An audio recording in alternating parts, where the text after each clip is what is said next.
আমরা রাত একটায় জরুরি বিভাগে আছি। যখন ফ্র্যাঙ্কের হৃদরোগের অপারেশন শুরু হয়, সেই সন্ধ্যায় অ্যানেস্থেসিওলজিস্ট ক্রিস্টোফার হ্যারিংটন ছিলেন, যিনি ২-৪ ঘন্টা করেছিলেন এবং তাকে ঘুম পাড়িয়ে দেওয়ার জন্য যিনি দায়ী ছিলেন। কিন্তু কিছুই পরিকল্পনা অনুযায়ী হবে না। ক্রিস্টোফার এক বছরে ১৫,০০০ এরও বেশি অ্যানেস্থেসিয়া করেছেন এবং তিনি পরে এই গল্পের সাক্ষ্য দেবেন। শুরু করতে যখন ফ্র্যাঙ্ক অপারেশন থিয়েটারে আসে, তিনি ইতিমধ্যেই প্রায় মৃত। তাহলে ঘুম পাড়ানোর একই বড় কথা। শুধু তাকে বাঁচিয়ে রাখার চেষ্টা করতে হবে যতক্ষণ না সার্জিক্যাল টিম কার্ডিওপালমোনারি বাইপাস মেশিনে ছুটে আসে। ৯-০ মিনিট পর সিদ্ধান্ত নেওয়া হয় যে ফ্র্যাঙ্কের হৃদয় এবং অর্টা মেরামত করার জন্য তাকে রক্ত চলাচল বন্ধ অবস্থায় রাখতে হবে সম্পূর্ণ। তাহলে ফ্র্যাঙ্কের শরীরকে ঠান্ডা করার সিদ্ধান্ত নেয়, কারণ এটি অক্সিজেনের অভাবে মস্তিষ্কে ক্ষতি সীমিত করতে সাহায্য করে। এরপর কার্ডিওপালমোনারি বাইপাস মেশিন ৪ মিনিটের জন্য বন্ধ করা হয়। সাধারণত রক্ত চলাচল বন্ধ থাকার সময় বেঁচে থাকার সম্ভাবনা অত্যন্ত কম। ৪-৫ মিনিট পর সকাল ৫:৩০ ফ্র্যাঙ্ককে পরিচর্যা কেন্দ্রে নেওয়া হয়।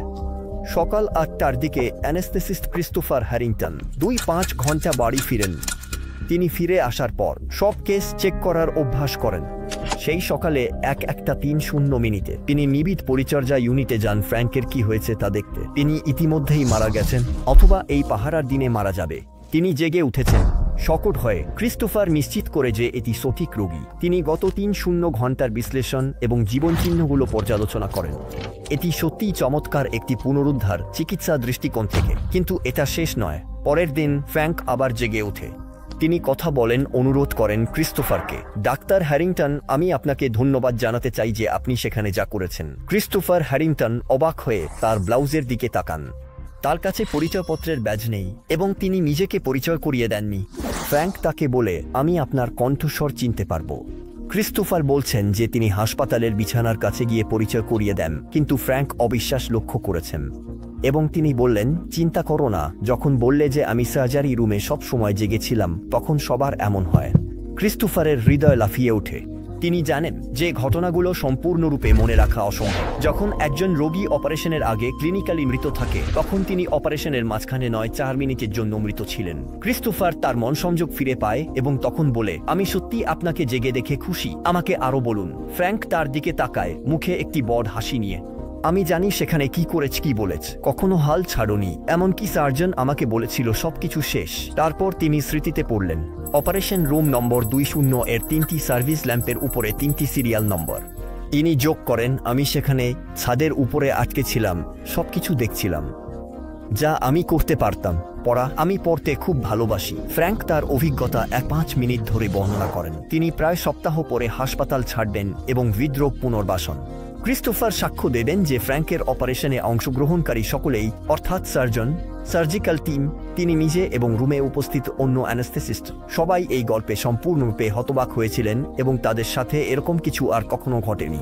এছাড়াও ক্রিস্টোফার হ্যারিংটন এই হাসপাতালে আরও ৩ বছর কাজ করবেন এবং তিনি বলছেন যে পুরো টিম তারা যা বলছিল তাতে মনোযোগী ছিল। ভবিষ্যতের হৃদরোগের ক্ষেত্রে তারা বলছিল যে হয়তো রোগীরা তাদের শুনতে পাচ্ছে। ভালো কেসটি ছোট কিন্তু আকর্ষণীয় প্রস্তাব। রোগী আছে ক্লিনিক্যালি ১ ঘন্টা ২৫ মিনিটের বেশি মৃত ছিলেন, ফিরে এসেছেন। কি আমরা পুনরুত্থান সম্ভব?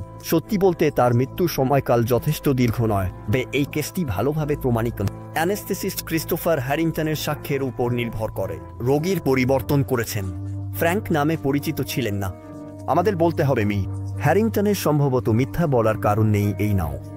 আমি এই তদন্তে যা প্রস্তাব করছি তা হলো একটি অনেক বেশি শক্তিশালী, অনেক বেশি প্রমাণিত কেসের দিকে মনোযোগ। আমাদের কাছে সব ডকুমেন্টেশন আছে। পুরুষের ঘটনা, যিনি ডুবে মৃত এবং ২-৭ ঘন্টা পরে প্রমাণিত মৃত্যুর পর তিনি পুনরুত্থিত হয়েছিলেন। এখন এটা অনেক বেশি আকর্ষণীয়, অনেক বেশি রসালো। শুরু করা যাক। আমরা মুখে দেব এবং দেখব কেমন। আগে যারা জানেন না তাদের জন্য এই তদন্ত ১০০ রহস্য নিয়ে একটি ভিডিও সিরিজের অংশ, যা বিজ্ঞানের ব্যাখ্যাতে। আমাদের ৮ম রহস্যের জন্য শুরু করা যাক, যে পুনরুত্থানগুলি প্রমাণিত হবে। শুরু করার আগে আমার একটি বড় ঘোষণা আছে। নিশ্চিত করতে চাই আপনারা দেখছেন। আমি প্রকল্পটি আলোচনা বিশ্বাস করার ১০০টি কারণ, একটি উচ্চাকাঙ্ক্ষী ফ্রাঙ্কোফোন প্রকল্প। আমি এই আন্দোলনে অংশগ্রহণ আনন্দিত। এই উদ্দেশ্য দেখানো যে খ্রিস্টীয় বিশ্বাস সত্য, অনন্য, কারণ এটি অর্থেই আছে। ক্রিস্টোফারের প্রতি বিশ্বাসের কারণ, যেমন আমি আপনাদের অলৌকিক ঘটনার উপস্থাপন করছি যার বিজ্ঞানে ব্যাখ্যা করা যায় না। বাস্তবে খ্রিস্টান নিশ্চিত করা অলৌকিকতা 100টির বেশি দূরে, এগুলো হাজার হাজার হয়েছে। বিশ্বাসের 1000 কারণ চেষ্টা করছে। ভিডিওতে আমরা বিশ্বাস করার কিছু কারণ করে দেখি। বন্ধুরা, যদি আরও এগিয়ে যেতে চান এবং শত শত অলৌকিক ঘটনা আবিষ্কার করতে চান, তাহলে 1000টি বিশ্বাসের সাইটে যান ও নিউজলেটারে সাবস্ক্রাইব করুন। আমার চ্যানেলে 1000টি কারণ সে এটি ধর্ম প্রচারের প্রকল্প, যার সাথে আমি একের সাথে যুক্ত হতে চাই। তাহলে চলুন 1000টিরও বেশি কারণে বিশ্বাস করার একটি কারণ আবিষ্কার করি। আমরা 1623 সালে ফ্রান্সে হাউটসাভোইতে আছি। দেখছি তুমি এখনই আসছো। একটি জিনিস যা 4 শতক আগে থেকে এসেছে। এটা কি খুব পুরনো মনে হচ্ছে? তবে সাবধান, এটা পুরনো বলেই যে এটি দৃঢ়ভাবে প্রমাণিত হতে পারে না তা নয়। আমরা রোমের অগ্নিকাণ্ড সম্পর্কে জানি, যা প্রায় 2000 বছর আগে ঘটেছিল। আমরা জানি অগ্নিকাণ্ডটি 64 খ্রিস্টাব্দের 1 জুলাই সার্কাস ম্যাক্সিমাসে শুরু হয়েছিল। 6 দিন এবং 7 রাত ধরে চলেছিল শহরটিকে বিধ্বস্ত। বিস্তারিত তথ্য, আমরা সম্রাট নেরনের অভিযোগগুলো জানি যে নেরন মেসেন টাওয়ার দেখছিল। যদি জানি এসব রোমান ইতিহাসবিদদের মতো ট্যাসিটাসের আমাদের কাছে পৌঁছানো সাক্ষ্যগুলির জন্য। আরেকটি উদাহরণ ফ্রান্সের হেনরি এফ খুন রাভাইয়াক দ্বারা। এটি 4 শতক আগে ঘটেছিল। আমরা জানি এটি 1610 সালের 4 মে 4টায় ফেরোনারি ঘটেছিল। সাক্ষ্য এবং নথি যা এই হামলার বিস্তারিত বর্ণনা করে। আমরা এই হত্যাকাণ্ডের সঠিক পরিস্থিতি এবং পরিণতিগুলি জানি। তাহলে কখনো কখনো আমরা অত্যন্ত সঠিক হতে পারি একটি ঘটনা শতাব্দী সহস্রাব্দ আগে ঘটেছিল। আমরা বলতে পারি না এটা খুব পুরনো, তাই এটা নিশ্চয়ই মিথ্যা। একইভাবে আমরা 1623 সালে হাউটসাভোইতে কি ঘটেছিল তা কঠোরভাবে পরীক্ষা করতে পারি এবং যদি থাকে তবে নির্ভরযোগ্য তথ্য পেতে পারি।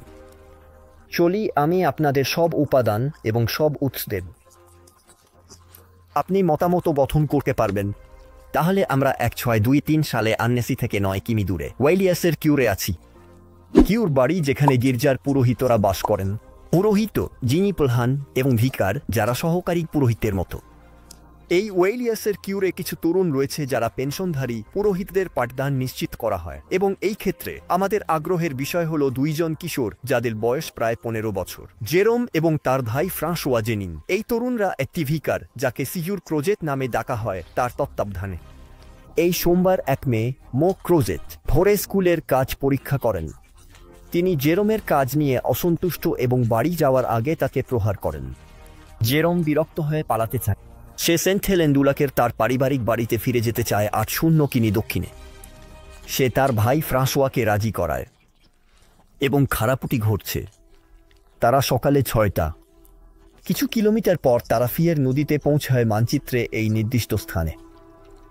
আমি মনে করিয়ে দিচ্ছি যে আমরা আলপস থেকে খুব দূরে নই, এবং তুষার বলে এটি সেই সময় যখন নদী তার সর্বোচ্চ পয়েন্টে থাকে। তাহলে কিছুই নেই, পাম্প এবং সাধারণ কিছু বোট যা নিয়মিতভাবে স্রোতের দ্বারা নিয়ে যাওয়া হয়। আসলে আপনারা একটু উপরে যে ওনেক্সের সেতুটি দেখছেন সেটি তখনও ছিল না। এটি 1937 সালে নির্মিত হয়েছিল। ফ্রাঁসোয়া পরে সাক্ষ্য দেবে যে এই 3টি স্লিপারি বোর্ডের দৃশ্য দেখে, বিশেষ করে নদীটি খুব ভয়ঙ্কর দেখাচ্ছে, তারা সত্যি পার হওয়ার ব্যাপারে দ্বিধায় পড়ে। তাহলে সে জেরোমকে ফিরে যেতে বলল, কিন্তু জেরোম যেতে চায় না। সে সিউর ক্রোজেটের হাতে আবার পড়তে চায় না। আর ভাইকে শান্ত করতে সে ঘোষণা করে যে সে প্রথম পার হবে। শুরু করার আগে তারা একটি প্রার্থনা ও প্রতিজ্ঞা করে। তারা আনসির ভিজিটেশন গির্জায় মিশে যাবে, যেখানে ফ্রাঁসোয়া ডি সেলসের দেহ শায়িত, যিনি মাত্র 4 মাস আগে মারা গেছেন। ফ্রাঁসোয়া ডি সেলস জেনেভার বিশপ অঞ্চলে পরিচিত ছিলেন এবং জীবনে তিনি একজন পবিত্র হিসেবে খ্যাত ছিলেন। জেরোম বোর্ডগুলোর ওপর এগিয়ে যায়। এটি খুব অস্থির। হঠাৎ ভয়ে সে পিছলে যায়, বোটগুলোর সাথে ধরে থাকে এবং চিৎকার করার সময় পায়, ফ্রাঁসোয়া ডি সেলস, আমাকে বাঁচাও। সে নদীতে পড়ে। তার ভাই তাকে সাহায্য করে, কিন্তু সে পিছলে যায়। বোর্ডের ওপর উঠে সে তীরে পৌঁছাতে সক্ষম হয়।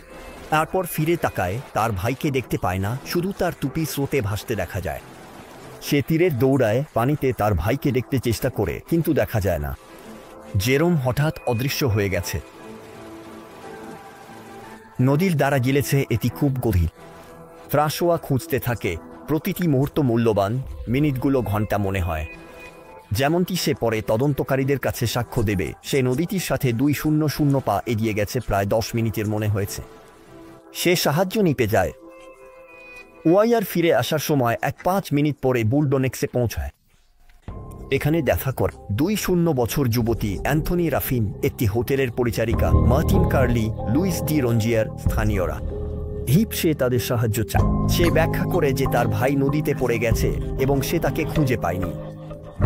গ্রামের অনেকেই জানে এবং অনেকেই পরে সাক্ষ্য দেবে একটি গুরুতর তদন্তের সময় যা পরিচালিত হবে। তাই প্রায় 15 জন বাসিন্দা জেরোমকে খুঁজে বের করার জন্য নদীর ধারে গিয়েছিলেন। অন্যদিকে ফ্রান্সিস পুরোহিতদের তাদের পালানোর বিষয়ে সতর্ক করতে আবার চোখ বুলিয়েছিলেন। নদীতে 3 ঘন্টা খোঁজার পর সকাল 9টা থেকে প্রায় দুপুর 1-2টা পর্যন্ত জেরোমের দেহ এখনও পাওয়া যায়নি। ফ্রাঁসোয়া তার দিক থেকে ফিরে এসেছে। সে চোখের পর্দায় গিয়েছিল বিফলে, কারণ সেখানে পাদ্রী ও সহকারী ছিলেন না। সে বার্তা পাঠানোর এবং তাদের ফিরে আসার পর জানাতে বলেছিল। নদীতে খুঁজতে সাহায্য করার জন্য মানুষের সংখ্যা বেড়েছে। সবাই হতবাক, ফ্রাঁসোয়াকে সান্ত্বনা দিচ্ছে। সে বাস্তবতা মেনে নিতে শুরু করে তার ভাই মারা গেছে এবং এখনও পানির তলায় রয়েছে। সে তখন একটি স্বেচ্ছাসেবক চাইছে দেহটি ডুবানোর জন্য, তার খোঁজে ডুব দেওয়ার জন্য। ওনেক্সের বাসিন্দারা সঙ্গে সঙ্গে আলেকজান্ড্রে রাফিনের কথা ভাবেন, যিনি এলাকার সেরা ডুবুরি এবং ইতিমধ্যে নদীতে বেশ কয়েকটি দেহ খুঁজে বের করেছেন। রাফিনকে দুপুরে জানানো হয় যখন সে কাজ থেকে ফিরছে। সে সঙ্গে সঙ্গে ঘটনাস্থলে যাবে চাচাতো ভাইয়ের সাথে, যে সকালে নদীতে গিয়েছিল, এবং তার ছেলে মার্টিনের সঙ্গে। সে সাক্ষ্য দেবে, যেহেতু আমি প্রায় নদীতে হারিয়ে যাওয়া দেহগুলো ডুবিয়ে খুঁজে বের করতে অভ্যস্ত। যখন আমাকে জানানো হলো, আমি একটি দড়ি এবং একটি পাথর নিলাম, যা আমি এই ধরনের পরিস্থিতিতে পানির গভীরতা মাপার জন্য ব্যবহার করি। এবং যেখানে আমাকে বলা হয়েছিল যে সে পড়ে গিয়েছিল, আমি সেখানে মাপ নিয়ে দেখলাম যে গভীরতা 3.1 থেকে 3.2 ফুট। এটি তাই অত্যন্ত গভীর, প্রায় 100 মিটার গভীর, কারণ ওই বছর তুষারপাতের পরিমাণ অসাধারণ ছিল। 12:30 বাজে। এখন পারে 40 জন মানুষ। আলেকজান্ড্রে রাফিন ঠান্ডা গভীর পানিতে ডুব দেওয়ার জন্য প্রস্তুত। এটা হলো সে ঝাঁপিয়ে পড়ে ব্যাকসেনের জলেও। সবাই উদ্বিগ্ন, যদি আলেকজান্ড্রে উঠে আসে জেরোমের দেহ মিলবে এবং জেরোমের মৃত্যু অফিসিয়াল হয়ে যাবে। 15 মিনিটের জল খোঁজার পর সে বেরিয়ে আসে, বলছে যে এটি এত ঠান্ডা যে সে আর বেশি সময় থাকতে পারছে না। তার শক্তি ফিরে পেতে জরাফায়েল তার মেয়ে অ্যান্থনিকে গ্রামে রুটি এবং মদ আনতে পাঠায়। খাওয়া দাওয়া করার পর এবং বিশ্রাম নেওয়ার পর আলেকজান্ড্রে একটি নতুন চেষ্টা করতে রাজি হয়। সে একই জায়গায় ডুব দেয় এবং ধীরে ধীরে নদীর মধ্যে এগিয়ে যায়, প্রবাহের দিকে, যতটা সম্ভব পানির তলায় দেখতে চেষ্টা করছে যদি কিছু অনুভব করে বা দেখতে পায়। এই দ্বিতীয় চেষ্টা প্রথমটির চেয়ে অনেক বেশি সময় ধরে চলে, কিন্তু শেষ হয় একইভাবে। আলেকজান্ড্রে ঠান্ডা লাগছে, তাকে পানির বাইরে বের হতে হবে। হ্যাঁ, তখনও কম্বিনেশন ছিল না। নতুন বিশ্রামের পর সে পাড় থেকে অনুসন্ধান চালিয়ে যাওয়ার সিদ্ধান্ত নেয়, সেই জায়গাটি চিহ্নিত করতে প্রবাহ দ্বারা টেনে নেওয়া দেহটি বাধার বিরুদ্ধে, যেমন গাছ বা অন্য কিছুতে থামতে পারে। সেখানে যারা আছে তারা প্রায় 1 ঘন্টা ধরে নদীর পাড় ধরে হাঁটে, সেই জায়গায় যেখানে খালটি ফিয়ারে পড়ে। এখন দেহটি খুঁজে পাওয়ার আশা কমে যাচ্ছে। কিছু লোক মনে করে যে সে অনেক দূরে চলে গেছে, তাকে কখনোই পাওয়া যাবে না। কিন্তু এটি শেষ হয়নি। ফিরতি পথে দলটি সেই জায়গায় আরও সময় থামে, যেখানে নদী সত্যিই নয় 0 ডিগ্রি কোণে বাঁক নিচ্ছে, এবং অনেকেই বলছে যে সম্ভবত এই বাঁকটি দেহটিকে থামিয়ে দিতে পারে। এছাড়াও আলেকজান্ড্রে ডুবুরি জানে যে এখানে পানির তলায় একটি গর্ত, যেখানে সব সময় অন্তত 3 মিটার জল থাকে, এমনকি বট খরার সময়ও। সেভাবে যে হয়তো দেহটি সেখানে থাকতে পারে। দল দ্বারা উৎসাহিত হয়ে সে দ্বিতীয়বারের মতো ডুব দেয়, এই বিশেষভাবে মেঘলা পানিতে। সে ফলাফল ছাড়াই খুঁজছে, কিন্তু যখন সে উপরে উঠতে সিদ্ধান্ত নেয়, তার পা একটি দেহের মতো কঠিন কিছুতে আঘাত করে। এটি একটি দেহ নদীর দ্বারা টেনে নেওয়া গাছের মুড়ি এবং পাথরের মধ্যে আটকে আছে। সে স্পষ্টতই মৃত এবং তাকে সেখান থেকে বের করা কঠিন। আলেকজান্ড্রে উপরে উঠতে এবং শক্তি নিতে পছন্দ করে। সে আবার আধা ঘন্টা বিশ্রাম নেয় সাক্ষীদের মতে। তারপর সে তার ছেলে মার্টিনের সঙ্গে চতুর্থবারের মতো ডুব দেয়। একসাথে তারা দেহটি মুক্ত করতে সফল হয়। তারা তীরে নিয়ে আসে, যেখানে সবচেয়ে কাছের 2 জন পুরুষ, যা রাফিন এবং মার্টিন কার্লি, ধরেন। তারা পরে সাক্ষ্য দেবে যে দেহটি ভয়ঙ্কর এবং দয়া লাগছিল, মুখ ও চোখ ফুলে গেছে এবং গলা পর্যন্ত জল ভর্তি ছিল। এবং সত্যি সে প্রায় 8 ঘন্টা পানির মধ্যে ছিল, সকাল 8টা থেকে দুপুর 4টা পর্যন্ত, শেষ ডুব দেওয়ার সময়। আর ভাই ফ্রাঁসোয়া তার ভাইকে চিনতে পারছে না, পরে সাক্ষ্য দেবে। সে মার্বেলের মতো ঠান্ডা ছিল এবং সবাই বিশ্বাস করেছিল যে সে মৃত, যে যদি তারা গির্জার কাছে থাকতো তাহলে বলা হতো তাকে দাফন করতে হবে। দলটি সিদ্ধান্ত নেয় দেহটি অনেক্সের গ্রামে নিয়ে আসবে। ডুবুরি আলেকজান্ডার রাফিন, যাকে সে কাঁধে বহন করে, আর তার ছেলে তার পা ধরে। আলেক্সান্দ্রে সাক্ষ্য দেবে। আমি তাকে শক্তিশালী মনে করেছিলাম তার বয়সের জন্য, যে পরিমাণ জল সে গিলে ফেলেছে তার কারণে। পথে সে মিশেল বোভারেড আনসির বিচারকের সঙ্গে দেখা করে। তারা বিরতি নেয় এবং বোভার্ড স্পষ্টভাবে দেখতে পায় যে জেরোম জেনিন সম্পূর্ণরূপে মৃত। গোষ্ঠীটি এগিয়ে চলেছে এবং তখন জেরোমের দেহটি অনেক্সের 220 জোলোনেস রাস্তায় অবস্থিত একজন বাসিন্দা যা রাফিনের গোয়ালে রাখা হয়। এই গোয়ালটি আজ আর নেই, কিন্তু তার স্থানে নির্মিত বাড়িটি এখনও এই ঘটনার একটি স্মৃতিফলক বহন করে, যেমন আপনি পর্দায় দেখতে পাচ্ছেন। পড়শি শহর ভিলাজের পাদ্রী জ্যাক ডি হেলডা খবর পেয়েছেন এবং সে প্রায় 5টার দিকে লা পেটিট গ্রাঁজে পৌঁছায়। সে দেহটি পরীক্ষা করে দেখে যে সে মৃত এবং সন্ধ্যায় তাকে দাফন করতে চেয়েছিল, যদিও গোষ্ঠীটি ব্যাখ্যা করেনি যে পাদ্রির জন্য অপেক্ষা করা ভালো হবে। ক্লদ পুটড এই 2 তরুণ পেনশনধারীর দায়িত্বে থাকা। পিতা পুটড, যিনি খবর পেয়েছেন, চোখের পর্দা থেকে পথ পাড়ি দিয়ে অবশেষে গোয়ালে পৌঁছান, যেখানে তিনি জেরোমের মৃতদেহটি চিনতে কষ্ট পান। খুব দুঃখিত, সে সেই যুবক পেনশনধারীর দেহের চারপাশে প্রার্থনা করে, বিশ্বাসী সে ঈশ্বরের কাছে এই দুঃখী ছেলেটির জীবন ফিরিয়ে দেওয়ার জন্য ফ্রাঁসোয়া ডি সেলসের মধ্যস্থতা চায়। সে ফ্রাঁসোয়া ডি সেলসের কাছে বন্ধুর মতো ঈশ্বরের কাছে তার জন্য প্রার্থনা করতে বলছে। সে প্রতিশ্রুতি দেয় যে যদি সে এটি করে তাহলে সে তার সম্মানে 9টি মেস করবে। সংক্ষেপে, পরিবেশ উপযুক্ত ছিল না। সবাই ফ্রাঁসোয়ার কষ্টের প্রতি সহানুভূতি প্রকাশ করছে, যিনি তার ভাইকে হারিয়েছেন। একজন তরুণ এত হিংস্রভাবে মারা গেল। যাত্রা করার আগে ক্লদ পুটড গোয়ালের মালিক রাফিনের কাছে একটি শোকসভা আয়োজন করতে বলেন। এটি সত্যি সেই সময়ের একটি ঐতিহ্য ছিল। এর কাছে জেগে থাকো দেহটি তার আত্মার জন্য প্রার্থনা করার জন্য, যাকে অন্য জগতে এখনও জীবিত মনে করা হচ্ছিল। অ্যান্থনি রাফিন এবং আরও 2 মহিলা রাত জাগার জন্য স্বেচ্ছাসেবক হন যখন ক্লদ পুটড এবং ফ্রাঁসোয়া জেনিন ভিলাজেসে যান, যেখানে পাদ্রী তাদের খাবার দেয়। রাতের খাবারের সময় ফ্রাঁসোয়া বর্ণনা করে কিভাবে দুর্ঘটনাটি ঘটেছিল, যখন সে ব্যাখ্যা করে যে তার ভাইয়ের সাথে তারা মেশে যাওয়ার প্রতিজ্ঞা করেছিল। ফ্রাঁসোয়া ডি সেলসের সম্মানে পুটড পিতা, যিনি তখনও জানতেন না যদি তারা পোলটি পার হতে পারে। এই বিস্তারিতটি খুবই আবেগময়। সে বলে সে নিজেই জেরোমের দেহের সামনে গোয়ালে প্রার্থনার সময় প্রতিজ্ঞা করেছিল। ফ্রাঁসোয়া ডি সেলসের সম্মানে 9টি মেস বলার প্রতিশ্রুতি দিয়ে যদি যুবকটি বাঁচে।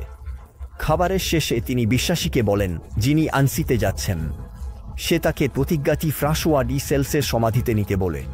খাবারের পর ফ্রাঁসোয়া জেনিন তার ভাইয়ের পাশে ফিরে রাত জাগতে চেয়েছিল, কিন্তু পিতা পুটো তাকে ঘুমাতে যেতে বলেন কারণ সে ক্লান্ত। 2 পাদ্রী একা গোয়ালে ফিরে যায়। তারা পবিত্র জল রাখে এবং দেহের সামনে মৃতদের অফিস একসাথে পাঠ করে। তারা পরে বেশ দেরিতে ফিরে আসে। বাসিন্দারা সারা রাত পালাক্রমে দেহের পাশে থাকতে থাকবে যাতে সব সময় কেউ রাত জাগা করতে পারে। প্রথমে অ্যান্থনি রাফিন, লুইস ডি রঞ্জিয়ার এবং রামু দায়িত্বে থাকবেন। মার্টিন এবং মার্গিট রাফিন 2 চাচাতো ভাইয়ের মাধ্যমে তারা নিজেদেরকে কোক মাঠে নিয়ে যায়, যারা সারা রাত সেখানে থাকে। অ্যান্থনি রাফিন এবং লুইস ডি রঞ্জিয়ার আবার ফিরে আসে। সকাল 6টার দিকে পিতা ফিরে আসেন, দীর্ঘ সময় প্রার্থনা করে এবং প্রতিজ্ঞা নবায়ন করে।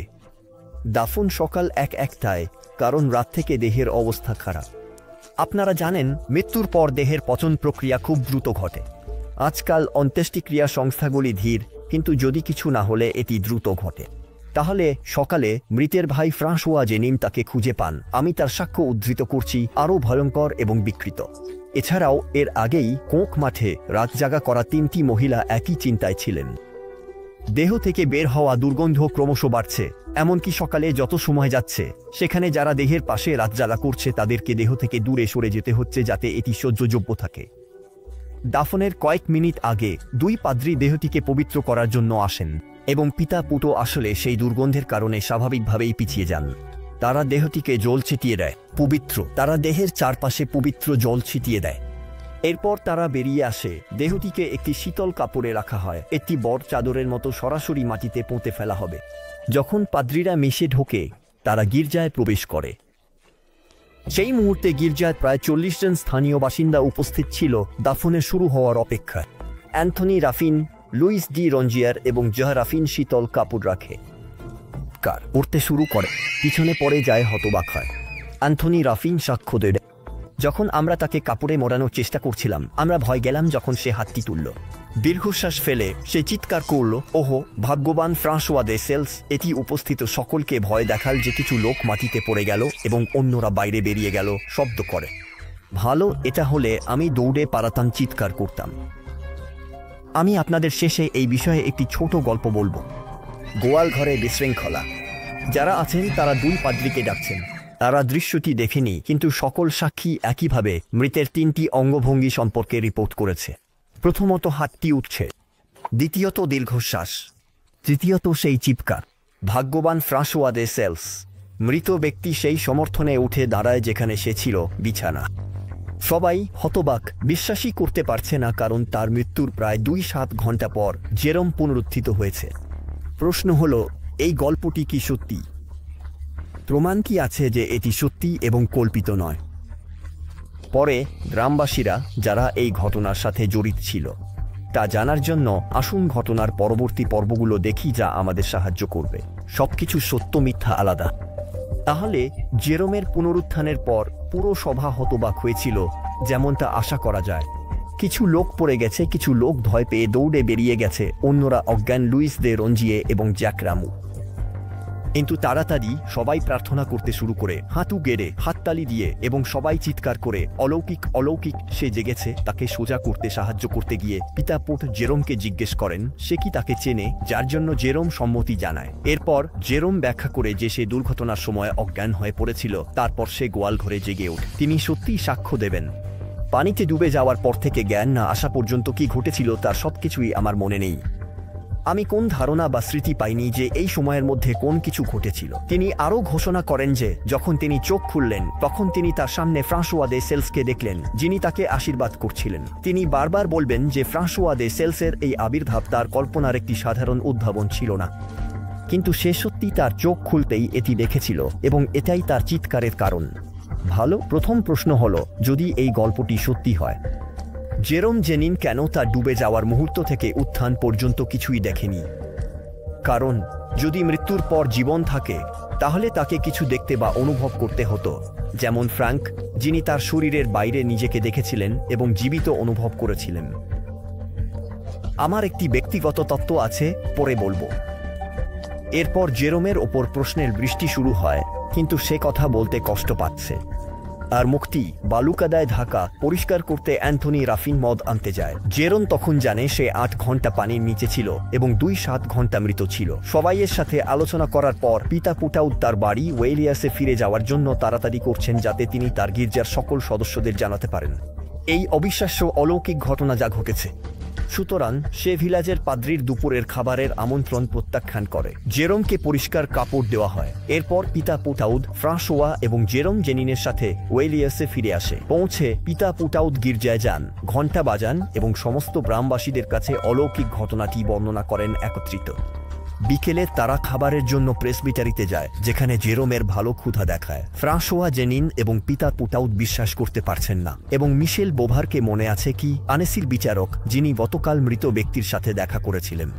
এবং ভাবুন তো, বিকেলে ঠিক তখনই তিনি পিতা পুটাউদকে তার সম্বেদনা জানাতে যান।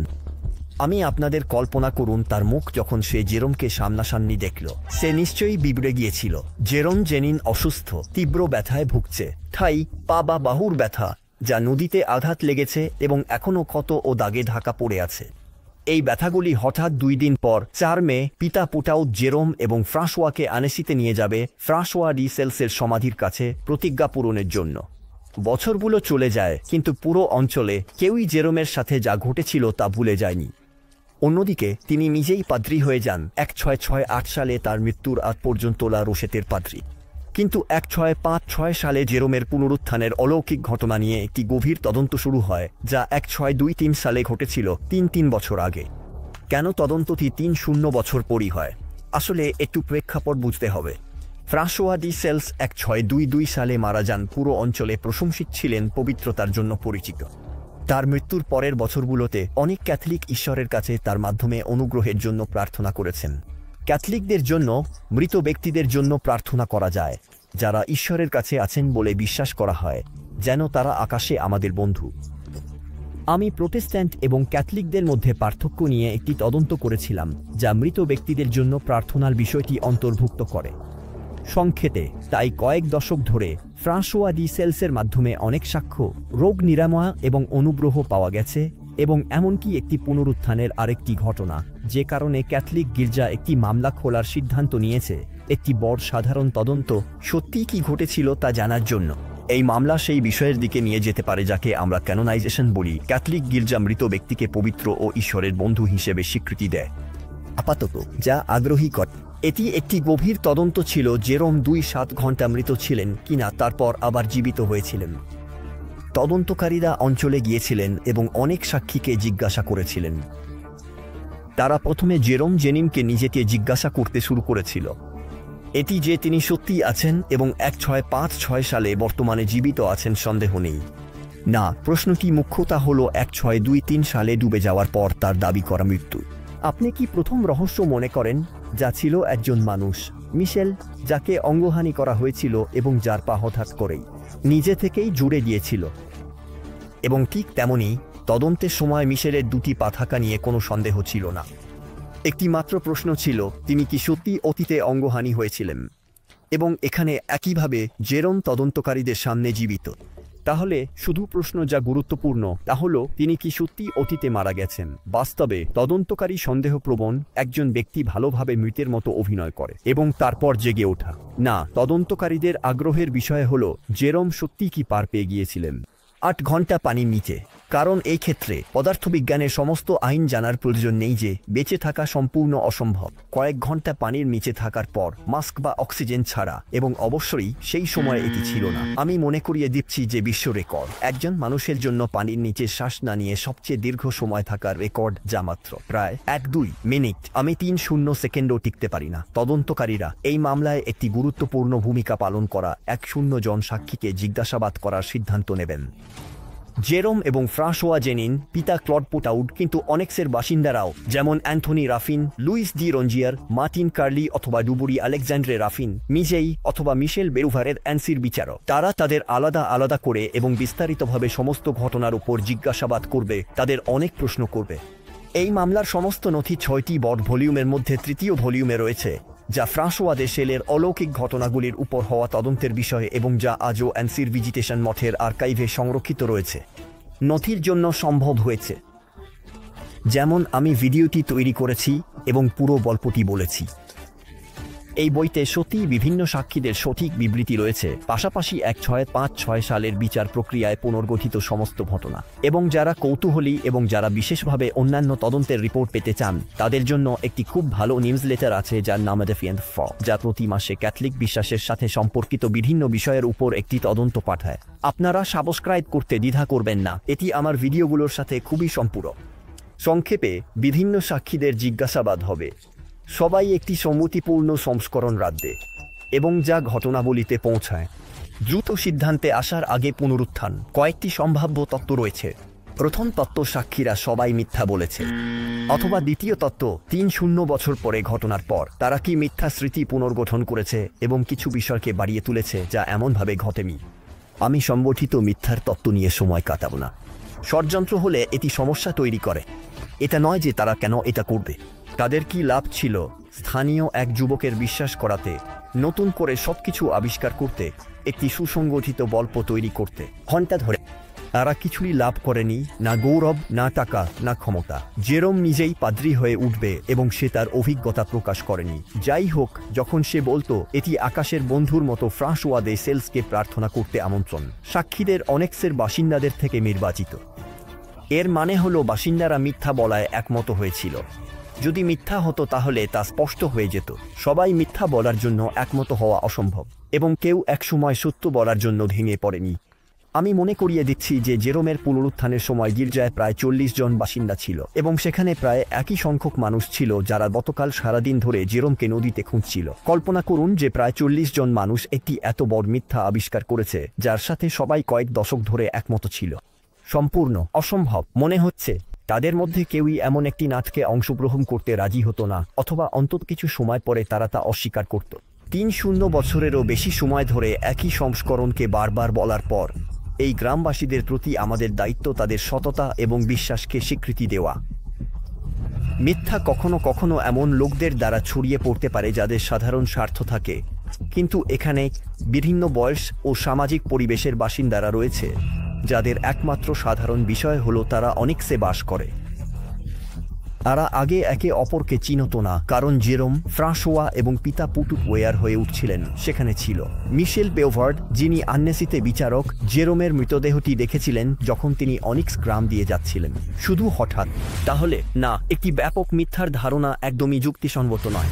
অন্যদিকে আরেকটি ধারণা হলো যে তাদের স্মৃতিগুলি স্পষ্ট ছিল না। 3-0 বছর পর তারা হয়তো ভালো মনে করতে পারছিল না, তারা হয়তো বাড়িয়ে বলেছে কিছু গৌণ বিবরণে। সাক্ষী তারা সবাই একই জিনিসগুলি সঠিকভাবে মনে করতে পারেনি। যেমন ফ্রাঁসোয়া জেনিন খুব ভালোভাবে মনে করেন যে এক মেয়ে রাতে পিতা, বরং তিনি মৃতদেহের পাশে রাত কাটাতে বারণ করেছিলেন, ঘুমাতে যাওয়ার বলেছিলেন। পিতা প্লুটোর তার সাক্ষ্যে বিবরণ দেননি। আমাদের কাছে এমন অনেক ছোট উদাহরণ আছে যা গৌণ বিবরণে সামান্য ভিন্নতা থাকতে পারে সাক্ষ্য অনুযায়ী। আরেকটি উদাহরণ অ্যান্থনি রাফিন, একমাত্র ব্যক্তি যিনি তার সাক্ষ্যে উল্লেখ করেছেন যে ডুবুরি আলেকজান্ড্রে রাফিন ডুব দেওয়ার পর খাবার খেয়েছিল। অন্যান্যরা এতে মনোযোগ দেয়নি। এ ধরনের ছোট ছোট ভিন্নতা গৌণ বিবরণ নিয়ে হয়, যা তেমন গুরুত্বপূর্ণ নয়। কখনোই সাক্ষ্যগুলো সরাসরি একে অপরের সাথে বিরোধী হয় না। কাহিনীর মূল অংশে সবাই নিশ্চিত করেছে যে তারা সকালে থেকে দুপুরের মাঝে পানিতে মৃতদেহটি খুঁজছিল। আলেকজান্ড্রে রাফিনের 4টি ডুব ছিল এবং তাই জেরোমের 8 ঘন্টা পানির নিচে থাকার বিষয়টি অস্বীকার অসম্ভব। যেমন একজন সাক্ষী বলেছেন, নদীর তীরে প্রায় অবিরাম অনেক মানুষ ছিল এবং কেউই তাকে দেখেনি যতক্ষণ না ডুবুরি তাকে বের করে। এবং যেমন তখন ডুবুরি আলেকজান্ড্রে রাফিন নিজেই বলেছিলেন, আমি সন্দেহ করি না যে সে পানিতে ডুবে থাকবে, যেহেতু সে পড়েছিল থেকে শুরু করে যতক্ষণ না আমি তাকে বের করি, কারণ নদী এত বিশাল ছিল তার পক্ষে ডুবে যাওয়া সম্ভব ছিল না এবং ফলস্বরূপ সে বের হতে পারছিল না। এবং তাছাড়া এটা নিশ্চিত যে কেউ তাকে পরে ওই নদীতে ফেলে দেয়নি। তদন্তকারীরা ভাবছেন মৃত ব্যক্তি সত্যিই মৃত ছিল কিনা। পুনরুজ্জীবন কি কোনো চিকিৎসা বা ওষুধের কারণে ঘটেনি, কিন্তু এই ধারণা সাক্ষীদের কাঁধে কাঁধে তুলতে বাধ্য করে। কেউ কখনোই এই মৃতদেহকে কোনো ওষুধ দেওয়ার কথা ভাবেনি। আমরা তাকে দাফন করার কথা ভাবছিলাম, বলেন মার্টিন লাফে। তার মৃত্যু স্পষ্ট, স্পর্শযোগ্য, গন্ধযুক্ত ছিল। এতে সন্দেহের কোনো অবকাশ নেই। ফ্রাঁসোয়া জেনিনদেরে সেখানে মৃতের সমস্ত চিহ্ন দেখা গেল। সে অবিশ্বাস্যভাবে ফুলে গিয়েছিল, তার মুখ, নাক এবং কান বালিতে ভর্তি ছিল। সে ক্ষত ছিল, কালো, ভয়ঙ্কর, একাকী, ভয়াবহ এবং এত পরিবর্তিত ছিল যে আমি তাকে চিনতে কষ্ট পেয়েছিলাম। তার কোনো নড়াচড়া ছিল না, না শ্বাস, যখন তাকে পানির থেকে বের করা হয়েছিল, এবং গোয়াল ঘরে সন্ধ্যা ও সকালে। সে মার্বেলের ঠান্ডা ছিল এবং সবাই তাকে মৃত মনে করেছিল। যে কেউ গির্জার কাছে থাকত তারা বলতো যে তাকে দাফন করতে হবে। তার মৃত্যুর অস্বীকার করার জন্য প্রয়োজনীয় সমস্ত চিহ্ন ছিল। সংক্ষেপে সব সাক্ষী মৃতদেহের ভয়ঙ্কর দিকটি নিশ্চিত করে সন্ধ্যায়, তারপর রাতের বেলায়, এবং এ বিষয়ে সব গল্প একদম মিলে যায়। সবাই শেষ পর্যন্ত নিশ্চিত করে যে জেরোম তার পুনরুত্থানের সময় যেভাবে কাজ করেছে সেই ক্রম, তার হাত উঠছে, তার নিঃশ্বাস, তারপর তার চিৎকার। ওহো সুখী ফ্রাঁসোয়া দে সেলস। 3-0 বছর পর সাক্ষীরা এখনও এটি ভালোভাবে মনে রেখেছে। বড় দিকগুলোতে এই 2 দিন স্মরণীয় হতে হয়েছে। আমি সব বিশদ বিবরণ বর্ণনা করতে যাচ্ছি না, কারণ সেগুলি সত্যিই প্রচুর। আমি বিরক্তিকর হব। চলো রাস্তার জন্য আরেকটি মজার তথ্য। তবুও জেরোম যে সময় ডুবে গিয়েছিল, সে যে জলটি গিলেছিল তা কখনোই উল্টানো হয়নি। এই বিষয়ে জিজ্ঞাসা করা হলে সব সাক্ষী নিশ্চিত জেরোম জেনিনকে পরিষ্কার করতে হয়েছে। মুখ, কান এবং নাসিকার সব বালি ও কাদায় ভর্তি ছিল, কিন্তু তাকে এক ফোঁটা জলও উল্টাতে দেখা যায়নি নদী থেকে বের হওয়ার সময়ও, না যাত্রার সময়, না রাতের বেলায়, না তার পুনরায় জীবিত হওয়ার পর। এই জলটির অদৃশ্য হওয়া, যার ফলে শরীরটি গলা পর্যন্ত ফুলে গিয়েছিল, সেখানেও নিশ্চিত করে যে আমরা সত্যি একটি অজানা রহস্যের মুখোমুখি। তাহলে এই মামলার উপর আপনাকে জানানো হলো, আমি যা বলেছি তা যদি আপনাকে পুরোপুরি বিশ্বাসী না করে, এই বইয়ে আরও কিছু যুক্তি রয়েছে।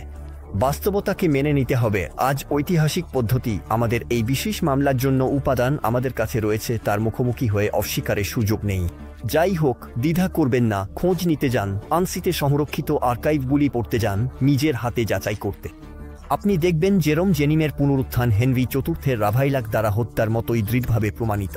পুনরুত্থান ঘটলে প্রমাণ করে ঈশ্বর আছেন, মৃত্যুর পর জীবন আছে, এবং এটি যিশুর পুনরুত্থান মনে করায়। আমি যিশুর পুনরুত্থান সম্পর্কে তদন্ত করেছিলাম ঐতিহাসিক দৃষ্টিকোণ থেকে। আমরা দেখি যিশুর পুনরুত্থান ঘটেছে, এ বিষয়ে ভাবার কারণ আছে। ঐতিহাসিক, আমি আপনাদের সবকিছু জানতে দেব। সংক্ষেপে চলুন, তদন্তের জন্য থামতে চাইনি। আমরা খুঁজেছি একটি মামলা সাম্প্রতিক, কারণ আমি জানি যে আমরা একই রকম, আমরা সাম্প্রতিক বিষয়গুলো পছন্দ করি। এর মানে এই নয় যে এটি আরও প্রমাণিত।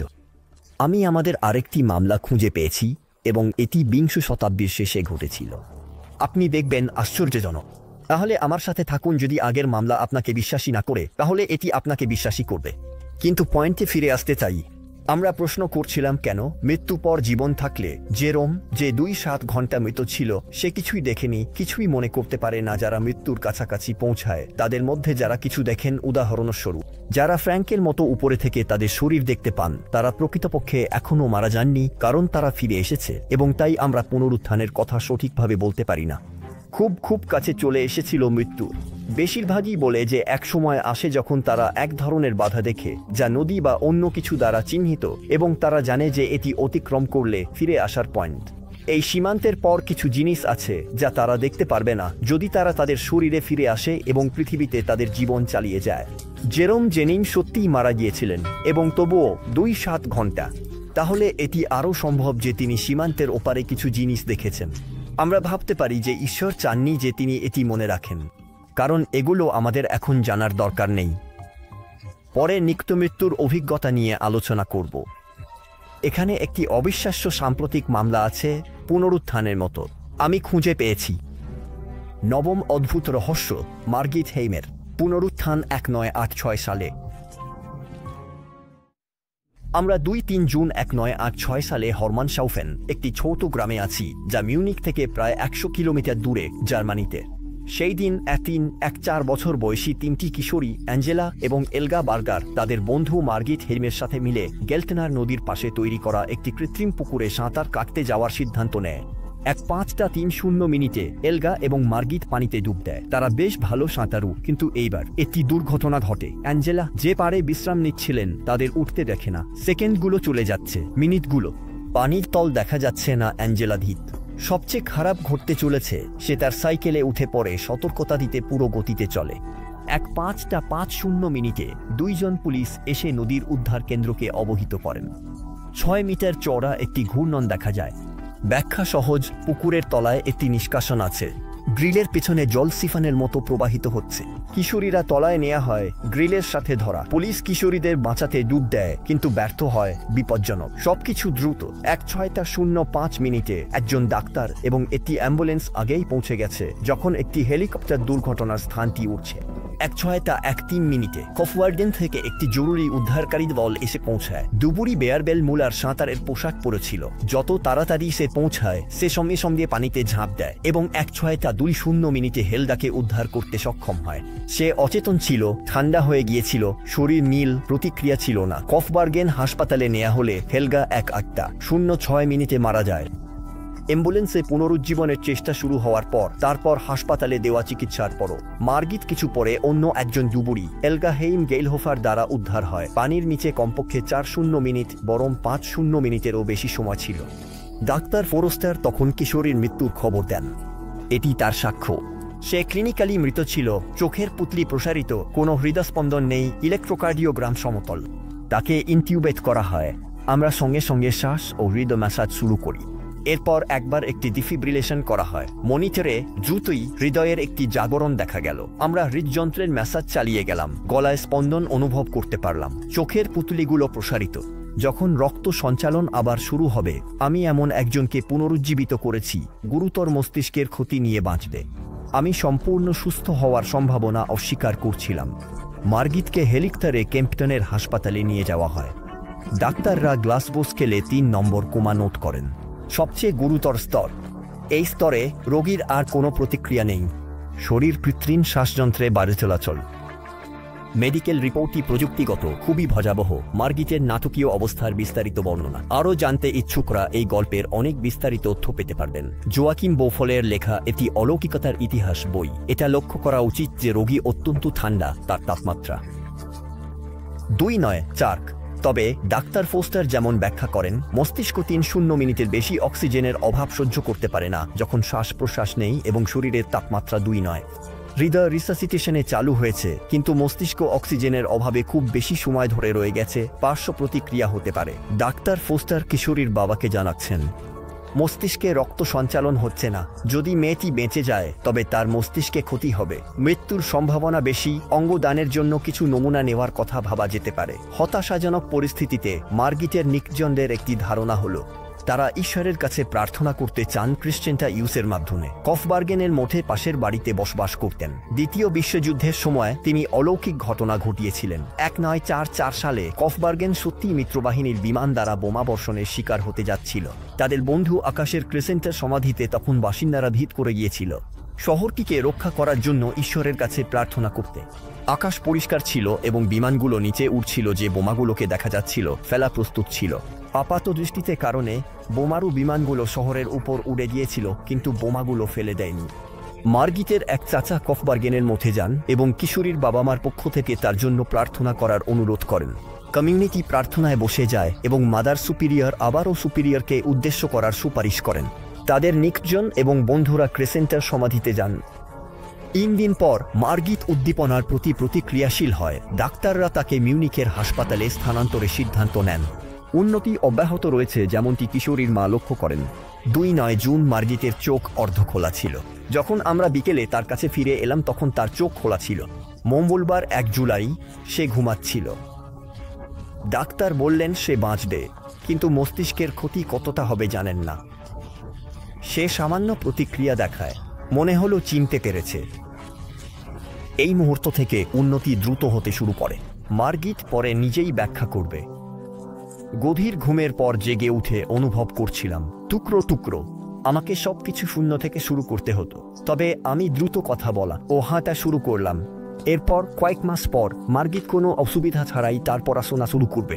1988 সালে অন্যান্য পরীক্ষাগুলো দেখায় যে তার পুনরুদ্ধার অসাধারণ ছিল, কারণ তখন একটি পরীক্ষার অনুযায়ী তার IQ 115 ছিল। পরে ক্রিসেন্টাইউসের পবিত্র ঘোষণা প্রক্রিয়ার অংশ হিসেবে 1990 এর দশকের শেষের দিকে অন্যান্য সম্পূরক পরীক্ষা করা হবে এবং সাক্ষীদের জিজ্ঞাসাবাদ করা হবে। সে সুস্থ, ভালো আছে, ভবিষ্যতে জটিলতা নেই।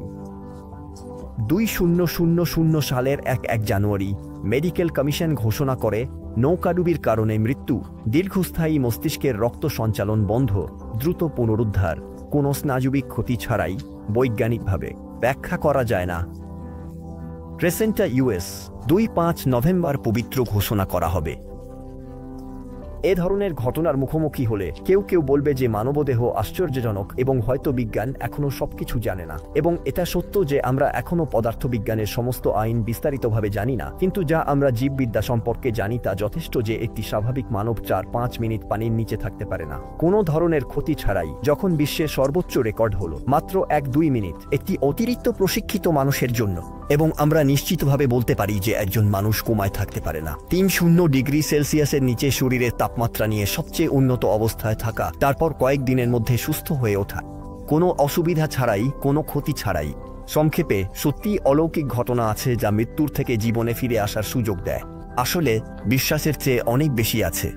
আজ কিছু লোক মৃতদের পুনরুত্থান দেখেছে। উদাহরণ জলুক ট্রাক্সেল, পাদ্রী, যিনি বুঝেছিলেন খ্রিস্টানদের সেন্ট লুকের মতে বাইবেলের কথা অনুসারে জীবনযাপন করতে বলা হয়েছে, অধ্যায় 9, শ্লোক 2। তিনি তাদের ঈশ্বরের রাজ্য ঘোষণা করতে এবং অসুস্থদের সুস্থ করতে পাঠালেন। ইউটিউব চ্যানেল 9 থেকে। আপনি কি কখনো মৃতদের জাগরণ দেখেছেন? তাহলে আমি চাই যে আমি আরো বেশি দেখতে পাই, কিন্তু আমি 2 বা 3 বার দেখার সুযোগ পেয়েছি। প্রথমটি ছিল আফ্রিকায়, যেখানে আমি কেন্দ্রীয় আফ্রিকান প্রজাতন্ত্রে ইভাঞ্জেলি প্রচার করার সুযোগ পেয়েছিলাম। এবং তারপর আমি সবসময় বলি, কিন্তু দেখুন, আপনারা ভিড়ে আছেন, যদি আপনার বাড়িতে কেউ গুরুতর অসুস্থ থাকে, এমনকি যদি তারা মারা যায়, তাদের নিয়ে আসুন এবং আমরা তাদের জন্য প্রার্থনা করব। আমি সবসময় মনে করি হঠাৎ করে কিছু মানুষ চলে যেতে শুরু করলো, দৌড়াতে লাগলো। 20-30 মিনিট পর 4 জন ছেলে এসে হাজির হলো, অথচ আরেকজন যুবক মারা গিয়েছিল। সরলতার মধ্যে আমরা সেই কাজটি করেছি যা যিশু আমাদের দেখিয়েছিলেন যখন তিনি লাজারকে পুনরুত্থিত করেছিলেন। আমি মৃতদের জীবনে ফিরে আসার জন্য আদেশ দিয়েছিলাম এবং পুনরুত্থানের শক্তিকে আহ্বান করেছিলাম যিশুর নামে এই মৃতদেহে আসার জন্য, এবং কয়েক মিনিটের মধ্যে জীবন ফিরে এসেছে। এই ছেলেটি উঠে দাঁড়াল। এটা একজন যুবক যে পুরোপুরি সুস্থ হয়ে উঠেছে এবং জীবন ফিরে পেয়েছে। এটি একটি নিরাময়, কিন্তু সম্ভবত এটি আমাকে সবচেয়ে বেশি প্রভাবিত করেছে। এটা আমার নিজের মেয়ের ঘটনা। কিছু বছর আগে যখন সে শিশু ছিল, সে হাঁটতে শুরু করছিল এবং তারপর একদিন আমি তাকে স্যালনের কোণে মৃত অবস্থায় পেয়েছিলাম। তার শরীর ইতিমধ্যেই ধূসর সবুজ হয়ে গিয়েছিল, সেখানে আর কোনো জীবন ছিল না। আমি চেঁচালাম, আমি তাকে ধরলাম, আমি চেঁচালাম। আমার ঘর এসে পৌঁছালো। আমার স্ত্রী, যিনি একজন নার্স, তিনি দেখলেন সত্যি সেখানে আর কোনো হৃদস্পন্দন ছিল না, কিছুই ছিল না, শ্বাস আর শ্বাস নেই। আমরা ভাবি সে কখন মারা গিয়েছিল, আমরা জানি না, কিন্তু ডাক্তার বলছেন যে 3 মিনিটের বেশি, এমনকি ঘন্টা পেরিয়েছে। যখন আমি তাকে ধরলাম, আমরা আমার 3 সন্তানের সাথে সেখানে ছিলাম। আমরা চেঁচাচ্ছিলাম, ওহো ঈশ্বর, অলৌকিক কিছু করো। বিশেষ করে আমরা চেঁচাচ্ছিলাম, আমেলিন, জীবনে ফিরে আসো। এবং আমরা আমাদের বাড়িতে হতাশায় কাঁদছিলাম। এবং সেখানে যেই ক্ষমতা ঈশ্বর আমাকে দিয়েছেন, আমি তার আত্মাকে তার দেহে ফিরে আসার জন্য আদেশ দিয়েছিলাম, তার আত্মাকে ফিরে আসার এবং জীবন ফিরে পাওয়ার জন্য। আমি জীবন ও পুনরুত্থান শক্তি মুক্তি দিয়েছিলাম। সে শ্বাস নিতে শুরু করলো, তার হৃদয় ধড়ফড় করতে শুরু করলো। অলৌকিক ছিল। একই সময়ে পুলিশ এসে পৌঁছালো, অ্যাম্বুলেন্স এসে পৌঁছালো। এবং যখন তারা দেখলো যে সবকিছু কাজ করছে, তারা সব পরীক্ষা করলো ইত্যাদি।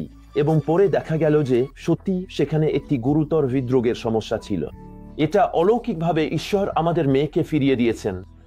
ভালো, আপনি ভাবতে পারেন সে মিথ্যা বলছে, কিন্তু যখন আমরা শুনি, দেখা করি জলুক ট্রাক্সেল, আমরা বুঝি যে তিনি একজন সত্যিকারের প্রামাণিক মানুষ, যিনি প্রভাবিত করার চেষ্টা করেন না।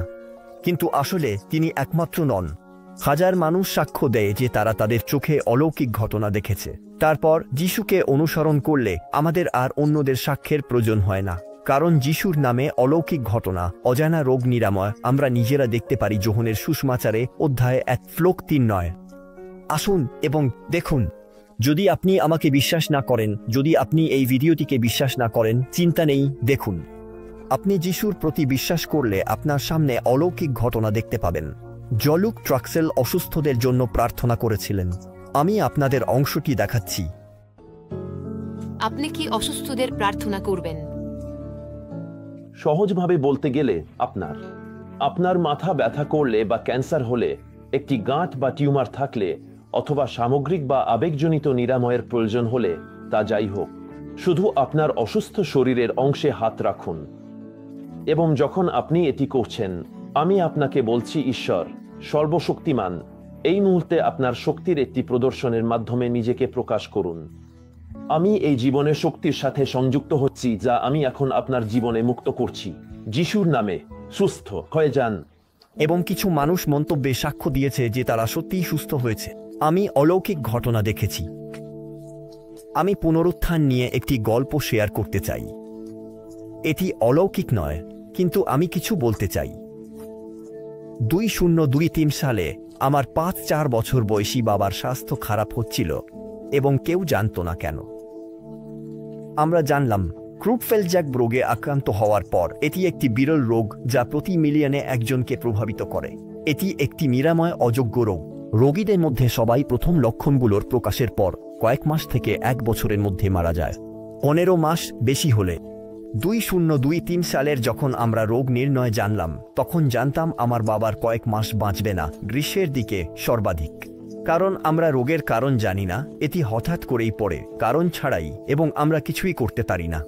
আমার বিশ্বাস বেড়ে গিয়েছিল, অলৌকিক ঘটনার তথ্য সংগ্রহ করেছিলাম, এবং আমি জানতাম ঈশ্বরের জন্য কিছুই অসম্ভব নয়। তাহলে আমরা লিওনি মার্টিনের মাধ্যমে ঈশ্বরের কাছে প্রার্থনা শুরু করলাম, থেরেজ ডি লিজিয়ের বোন, অলৌকিক সুস্থতার জন্য।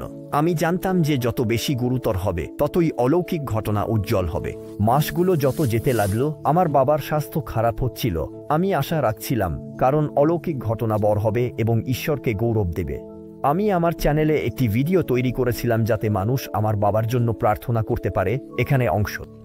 2 দিন আগে আমি জানতে পারলাম যে আমার বাবা এম্মানুয়েল, যিনি মাত্র 4 বছর বয়সী, ক্রুপফেলজ্যাক এনসেফালাইটিসে আক্রান্ত হয়েছেন। এটি একটি স্নায়বিক রোগ, অবক্ষয়ী, নিরাময় অযোগ্য, যা রোগীকে 1 বছরের মধ্যে নিয়ে যায়। আমি এই ভিডিওটি করার আগে এড়িয়ে গিয়েছিলাম, কারণ আমি আপনাদের বিরক্ত করতে চাইনি। আমি বিশ্বাস করি সত্যি চ্যানেলটি ব্যবহার করা উচিত নতুন প্রার্থনার আহ্বানটি প্রচার করার জন্য। তিনি 2023 সালের 4 আগস্ট মারা যান, কিন্তু আমি ভাবলাম আমাকে এখনও বিশ্বাস করতে হবে। তিনি পুনরুত্থিত হতে পারতেন, অলৌকিকতা বাড়ত। বাইবেলে কিছুটা অনুরূপ গল্প বলা হয়েছে। যিশুর একটি বন্ধু আছে যার নাম লাজারাস। তার বন্ধু লাজারাসের বোনেরা প্রার্থনা করে লাজারাসকে সুস্থ করতে, কিন্তু তিনি আসেন না এবং লাজারাস মারা যায়। কিছু লোক যিশুকে দোষ দেয় তিনি আগে আসেননি। যিশু জবাব দেন, লাসার মারা গেছেন, আমি আনন্দিত আমি তোমাদের জন্য সেখানে ছিলাম না যাতে তোমরা বিশ্বাস করতে পারো। তিনি তখন একটি অলৌকিক কাজের জন্য প্রস্তুত ছিলেন যা সুস্থতার চেয়ে বড়, লাজারাসকে পুনরুত্থিত করেন। আমি ভাবছিলাম আমার বাবার জন্য ঈশ্বরের ইচ্ছা ছিল তিনি মারা যান, তারপর পুনরুত্থিত হন যাতে অলৌকিক ঘটনাটি আরও বড় হয়। আমার বাবা 4 আগস্ট মারা গেলেন। পরের দিন 5 আগস্ট আমি প্রার্থনা করার জন্য ফিউনারেল হোমে একা কিছু সময় কাটালাম। কারো পুনরুত্থানের জন্য প্রার্থনা করলাম। জানতাম ঈশ্বর সবকিছু করতে পারেন। ইতিহাসে তিনি অসংখ্য অলৌকিক ঘটনা ঘটিয়েছেন। আমি বিশ্বাস করেছিলাম এবং বেশ এভাবে প্রার্থনা করেছি। কাহিনী হিসেবে আমি ভয় পেয়েছিলাম যে আমার বাবা উঠে বসবেন। এটা হলে আমি চিৎকার করব। তাহলে আমি বুঝতে পারি অনেক বাসিন্দারা জেরোম জেনিনের গির্জায় ভয় পেয়েছিল তা কেমন ছিল। প্রার্থনার পর আরও বেশি কর্তৃত্বের সঙ্গে প্রার্থনা করতে হবে। আমি আমার বাবার আত্মাকে দেহে ফিরতে বললাম। তখন আমি হৃদয়ে তার কণ্ঠস্বর শুনলাম যা বলছিল, আমাকে যেতে দাও। তারপর, তুমি জানো না তুমি কি চাইছ। আমি মনে করছিলাম সে এখানে থাকার চেয়ে অনেক ভালো ছিল। আমি বুঝলাম আমি তার স্বাধীনতা সম্মান পারিনি। ঈশ্বরও করতে পারতেন না, করতে চাননি। আমার বাবা স্বাধীন ছিলেন, সময় শেষ করেছে। তিনি চলে যেতে প্রস্তুত ছিলেন। তিনি এখন যেখানে ছিলেন সেখানে খুশি। আমার শোক শেষ হয়ে গেল। আমি জানতাম স্বাধীনভাবে চলে যাচ্ছেন। যদি তিনি ফিরে আসতে চাইতেন তবে তিনি পারতেন, কিন্তু আমার বাবা ছিলেন যিনি ফিরে আসতে চাননি। আর পছন্দকে অবমাননা করা যায়। আমি তার মৃত্যুকে মেনে নিলাম যেহেতু আমার বাবা আনন্দের সঙ্গে এটি মেনে নিচ্ছিল। এটা বলার পর আমরা বুঝতে পারি না কেন ঈশ্বর প্রার্থনাগুলো মেনে নেন না। বন্ধুরা, এখানে বিস্তারিত বলার সময় নেই। আগ্রহীদের জন্য 7 মডিউলে একটি গাইড তৈরি করেছি আত্মিক জীবনের জন্য আলাদা প্ল্যাটফর্মে, এবং মডিউল 2-এ সেখানে 5 মিনিটের কোর্স আছে দুঃখের অর্থ এবং 7টি কারণ নিয়ে আলোচনা করে কেন ঈশ্বর দুঃখকে অনুমতি দেয়। এই প্রশ্নেরও উত্তর, কেন ঈশ্বর প্রার্থনাগুলো মেনে নেন। আপনাদের পরামর্শ দিতে পারি, প্রশিক্ষণে যান। বর্ণনা ও মন্তব্যে একটি লিঙ্ক দিচ্ছি যারা এতে আগ্রহী। নতুন অলৌকিক ঘটনা আবিষ্কারের জন্য সাইটটি দেখুন। মুলারের বিশ্বাস কারণ।